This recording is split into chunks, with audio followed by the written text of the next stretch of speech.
Alright, so we're back for the third video on the fork changes that we've made on the 2025 WR250. So initially, like the first impressions of the bike is the fork had this little sort of harsh spike that I was feeling through my hands on short consecutive bumps one after another. It would give you this harsh sort of feeling through your hands that was, you couldn't really sort of sort through the clickers. So we dived into the valving a little bit to try and iron out that.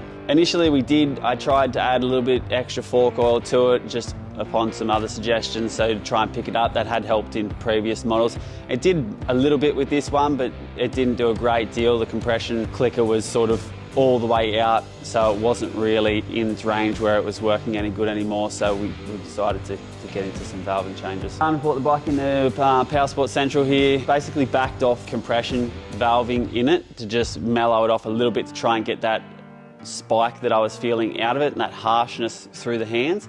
So we've backed that off. We've also just reduced the spring preload minorly, kept the same spring rates.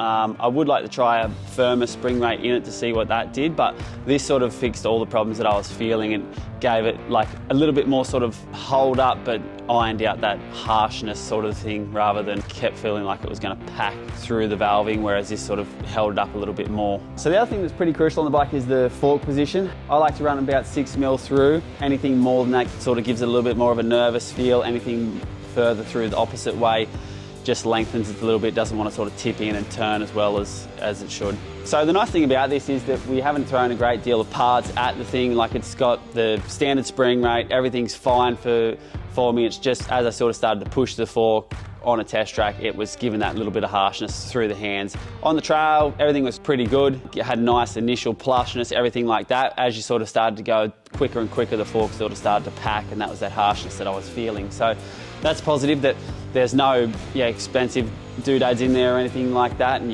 this is all just tunable adjustments and tweaks to preferences of the owner of the bike. The other pretty crucial thing on the bike is that you want to make sure that your fork height position in the clamp's right. You also want to have the rider sag somewhere between 95 and 100 mil. It's pretty crucial to have the bike so it's not too low in the rear, so it's changing the geometry of the fork too much. So that's about the happy medium for me, was about that 95 to 100 mil.